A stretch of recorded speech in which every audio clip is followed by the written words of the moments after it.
Bonjour chers membres de la communauté, bonjour là où vous êtes en train de nous suivre. Aujourd'hui dimanche, nous ne pouvons que vous souhaiter bon dimanche et bonne fin de la semaine à tous et toutes qui nous suivent actuellement. Sur votre chaîne de progrès, DPM Télévision, une chaîne qui vous donne des informations fiables, certifiées, une chaîne qui est à votre service.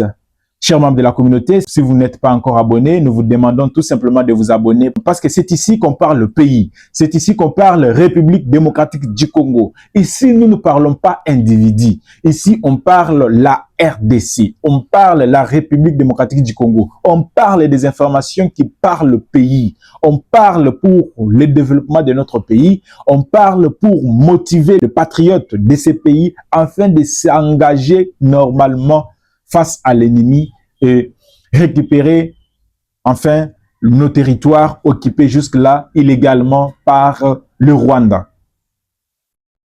Oui, aujourd'hui c'est une journée spéciale, c'est pourquoi vous nous voyez sur ces plateaux spéciaux aussi. C'est le dimanche, tout le monde est à la maison bien sûr.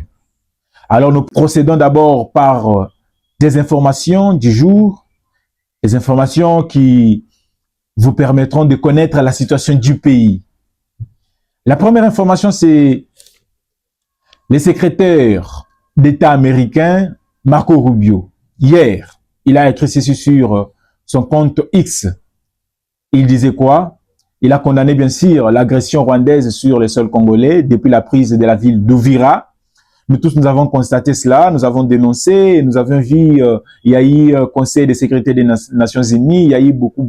Mais ce que j'ai aimé est que maintenant, c'est les États-Unis, le département d'État américain qui s'est réveillé et la plupart des gens qui sont plus proches du président Donald Trump qui se sont réveillés et ont commencé à condamner normalement la personne, soit l'individu de Paul Kagame sur cette agression et sur ce qu'il est en train de commettre comme crime contre l'humanité en République démocratique du Congo. Ce qui ne passera pas impuni. Ça ne passera pas impuni pour les Américains parce que les Américains se sont engagés corps et âme. Parce que vous le savez tous, chers membres de la communauté, comme je l'avais dit hier, les Américains sont des hommes d'affaires et ils sont dans le business, ils sont dans les gagnants-gagnants. Ils ne sont pas dans des histoires. Les Américains, là où il y a leurs intérêts, ils ne blaguent pas. Je vous l'avais déjà dit hier que Savimbi s'était entêté à son temps en Angola. Vous connaissez l'histoire. Pour ceux qui ne connaissent pas l'histoire, soit pour ceux qui ont déjà entendu cette histoire et qui n'ont pas eu le temps de pouvoir aller connaître vraiment la profondeur de cette question-là de Savimbi, je vous conseille d'aller suivre de près et d'aller vous rechercher à fond pour connaître bien l'histoire de Savimbi. Savimbi s'était entêté. C'était entêté et les Américains n'avaient pas voulu parce que les Américains voulaient faire leur business dans la paix. Mais lui a voulu étendre la guerre, a voulu maintenir la guerre. Et cela n'a pas plu aux Américains. Savimbi n'a pas pu durer. Il a été ridiculisé à la fin. Il a été détruit. Moi, je pense que cette histoire-là pourra se répéter avec Paul Kagame parce que Paul Kagame aujourd'hui est en train de jouer et blaguer non seulement avec la République démocratique du Congo, mais il blague avec les intérêts des Américains. Et là, la grande puissance, vraiment, on ne joue pas et ils sont prêts à tout parce que nous allons vous lire d'abord les textes qu'a écrit le secrétaire d'État américain, Marco Rubio. Qu'est-ce qu'il a dit? Qu'est-ce qu'il a dit sur son compte X? Marco Rubio a dit ceci. Les actions du Rwanda dans l'est de la République démocratique du Congo sont une violation flagrante des accords de Washington, signés par le président Trump. Et les États-Unis prendront des mesures pour s'assurer que les promesses faites au président sont tenues. Bon, vous voyez, c'est le courant, comprenez, ça vient, ça part, tout comme ça. Mais nous sommes là pour vous informer parce que nous avons pris l'engagement de pouvoir vous informer. De pouvoir vous informer au travers ces cadres DPM Télévision, un cadre qui vous informe, un cadre informatif qui vous informe à l'heure, qui vous informe à temps. C'est ici qu'on réfléchit, c'est ici qu'on parle le pays et c'est ici qu'on pense autrement. On ne parle pas individu ici. Hier, le président de la République, Félix Antoine Tshisekedi, face à la jeunesse, a dit ceci. J'ai trouvé une armée de clochards. Comme vous l'entendez tous, une armée de clochards. Je pense que c'est encore un travail pour beaucoup d'aller faire des recherches sur le dictionnaire, tout qu'on sort, dans les dictionnaires plutôt, tout qu'on sort. Mais je pense que le président n'a pas totalement tort. Le président n'a pas totalement tort. Pourquoi? Parce que cette phrase de repli stratégique, en tout cas, moi j'ai appris ça seulement dans notre armée. Partout, là où il y a l'agression, là où les pays sont attaqués, on ne parle pas de repli stratégique. Parce que quand vous dites nous faisons une repli stratégique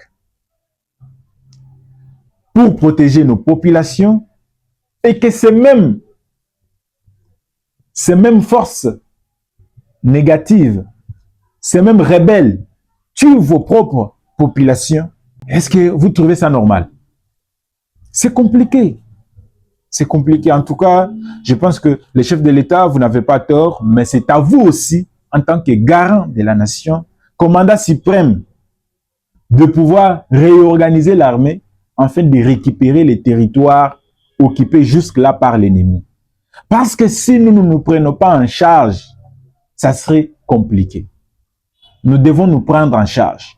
Nous devons prendre nos responsabilités, malgré que nous avons l'appui de gauche à droite, des déclarations qui se font, tout qu'on sort.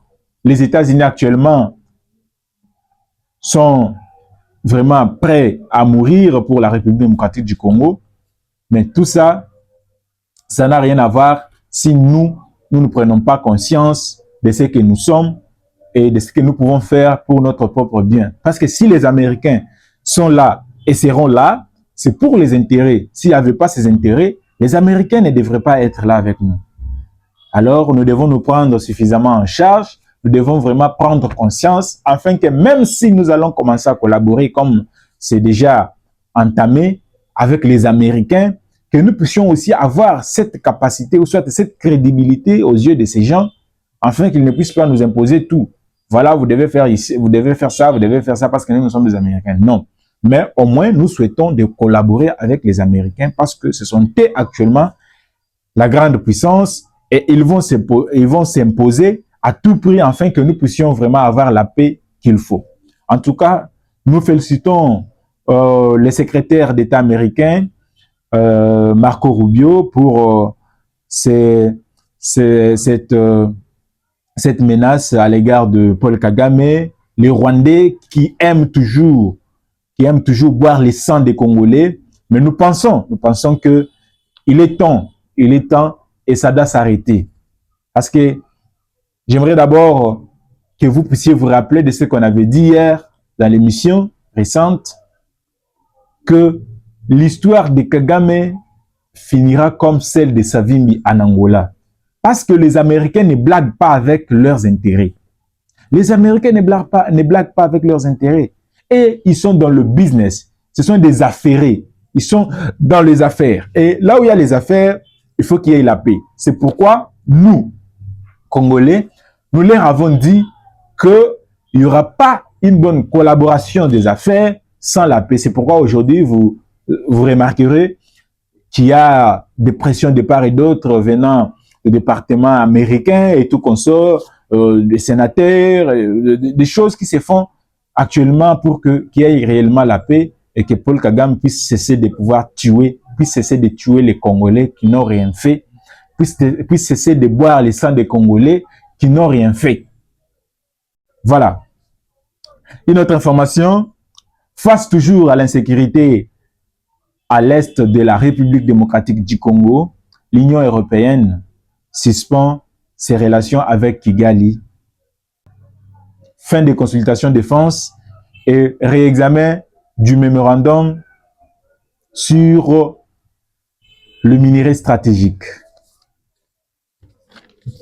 Une autre information, l'association des Banyamulenge aux États-Unis, les Banyamulenge plutôt que les Rwandais sont en train, vous avez suivi récemment Paul Kagame dire que le Burundi a tué les Tutsis, faisant allusion encore au Banyamulenge, à Minembwe, et il a parlé des choses comme ça.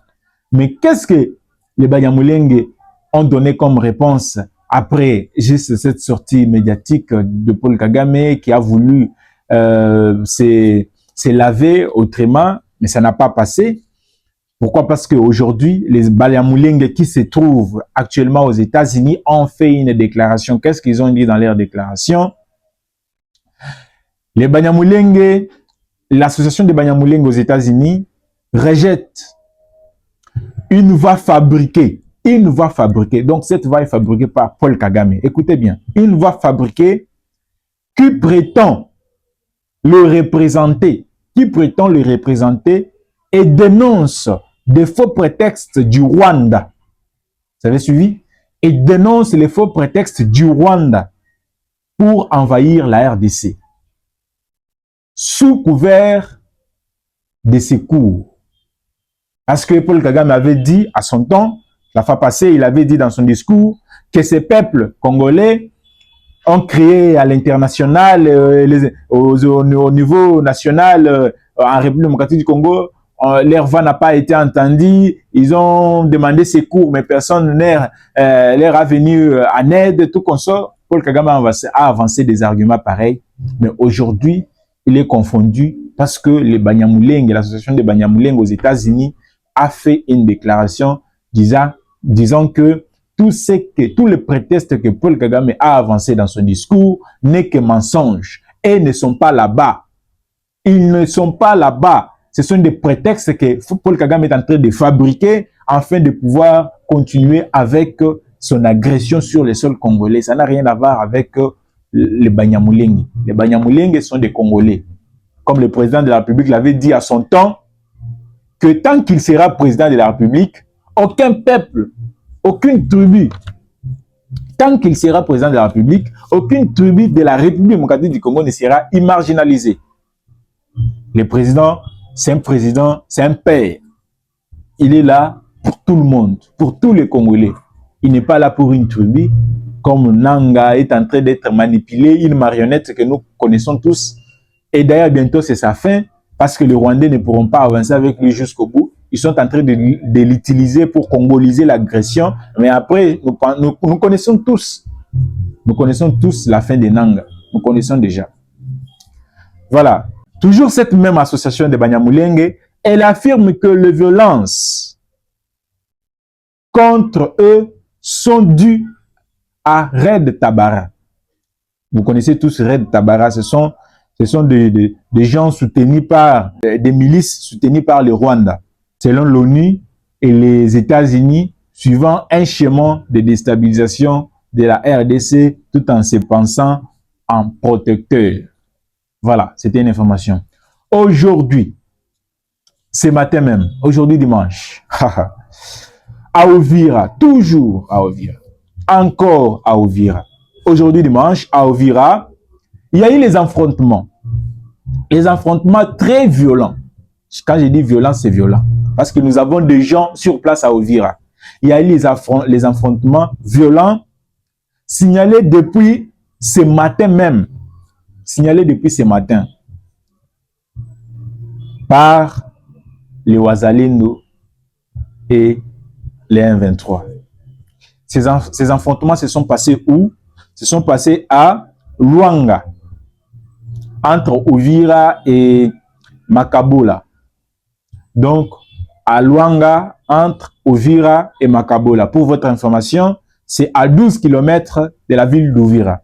Et les Wazalendo sont déterminés de reprendre Uvira. Ils sont armés, ils se sont armés lourdement avec tous les équipements qu'il faut. Et ils se sont dit, nous c'est Uvira ou rien. Donc, comme nous sommes en train de vous parler, demain ou le lendemain, si on vous apprend ici sur cette chaîne que Uvira a été récupéré par les Wazalendo, ne soyez pas surpris parce que c'est ce qui doit se faire. Nous l'avions dit que dans 3 semaines, il y aura récupération de tous nos territoires occupés jusque-là par le rebelle du M23 soutenu par le régime de Kigali. Chers compatriotes, nous ne pouvons pas quand même finir l'émission sans vous interpeller. Nous sommes ici pour interpeller la conscience de chaque citoyen congolais. Le pays est menacé. La République démocratique du Congo est menacée par les agresseurs. Et quels sont ces agresseurs? Nous citons ici le Rwanda, qui est ici physiquement sur le sol congolais, avec les armes, avec des bombes, en train de tuer, violer, massacrer, commettre des crimes sur le sol congolais, des crimes contre l'humanité sur le sol congolais, de tuer en désordre, sans pitié, sur le sol congolais, commettre des génocides sur le sol congolais. Et nous avons l'Ouganda. L'Ouganda, vous tous, vous avez entendu ce que Museveni a fait comme déclaration. L'Ouganda est en train de prétendre que Uvira était une province de l'Ouganda. Donc, ça veut dire l'Ouganda est prêt à prendre Uvira. Chose étonnante. Nous avons les Kenya. Les Kenya, comme vous le savez tous, avec Ruto, le régime de Ruto, sont en train de financer cette guerre sur tous les plans. Ruto est en train de financer la guerre à l'est de la République démocratique du Congo en collaboration, en synergie avec le Rwanda et l'Ouganda. Ce qui est étonnant. Et en dehors de ça, nous avons les Occidentaux, la France, tout comme ça. Mais ce qui est sûr, la fin de tout ça est proche. Les choses, leurs magouilles prennent déjà la fin parce que c'est déjà connu de tous. Maintenant, c'est à nous, chers membres de la communauté, nous Congolais, de prendre conscience de notre pays. Si les petits pays comme Rwanda aujourd'hui menacent la République démocratique du Congo, c'est parce que nous les Congolais, nous sommes naïfs. C'est parce que nous les Congolais, nous cédons face à l'argent. Nous cédons face à une petite pression. Nous cédons, nous sommes prêts à tout. Nous pouvons, si on vendait les pays, la République démocratique du Congo allait être vendue depuis longtemps par un citoyen congolais. Ou ça par ces politiques. Parce que les politiques de la République démocratique du Congo, je ne comprends pas s'ils sont dans quel degré, s'ils sont dans quel monde. Et la Senko, je ne sais pas si ces gens-là vivent dans quel monde. Est-ce que ce sont aussi des humains comme nous autres? Ils sentent aussi la douleur comme nous autres de toutes ces vies perdues à l'occasion de rien pour les intérêts individuels d'un petit type comme Kagame. Nous devons agir. Nous devons prendre conscience. Nous devons nous engager à 100%. Nous devons être déterminés. Parce que c'est notre détermination qui donnera la force à ceux qui sont au front de pouvoir combattre.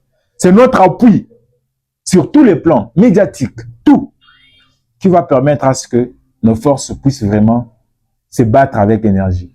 Regardez les efforts que le chef de l'État est en train de fournir. L'augmentation des salaires des soldats. Tout ceci, les voyages, tout ça, il est fait pour le bien des Congolais. Mais est-ce que l'homme congolais est conscient de tout cela? Réveillons-nous, chers Congolais. Réveillons-nous. Ce pays nous appartient à nous. Le pays ici n'appartient pas aux étrangers. Le pays ici n'appartient pas à Kagame. Le pays ici n'appartient pas seulement à Nanga et ses complices. Le pays nous appartient, nous, Congolais d'origine. Les natifs, c'est nous. Et nous devons nous battre pour le bien-être de ces pays. Nous devons nous réveiller. La léthargie doit partir. Et tout Congolais citoyen, tout citoyen congolais conscient doit se mettre debout. Doit tenir le bâton. En tout cas, merci beaucoup, chers membres de la communauté. Merci d'avoir suivi cette émission jusqu'à la fin.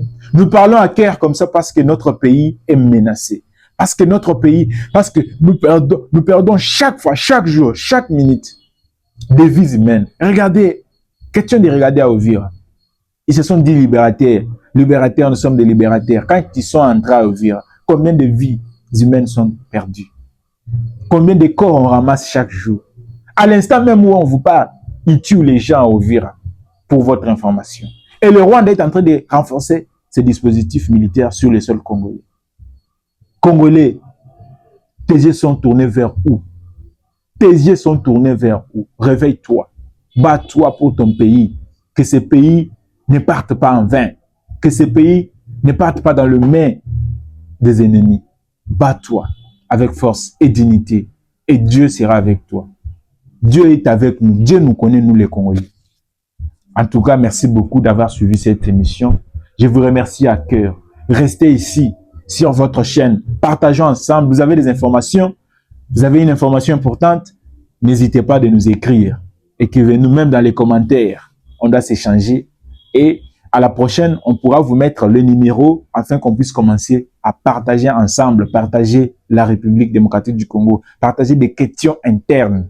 Nous parlons des questions internes. Nous parlons de la RDC. Nous parlons des intérêts de la République démocratique du Congo. Nous défendons notre pays. Merci beaucoup. Si vous n'êtes pas encore abonné, abonnez-vous, activez la cloche de notification afin que vous ne ratez aucune émission de notre part. Merci, merci et bon dimanche. Encore une fois de plus, bonne fin de la semaine. On se retrouve demain lundi, toujours à l'heure. Merci.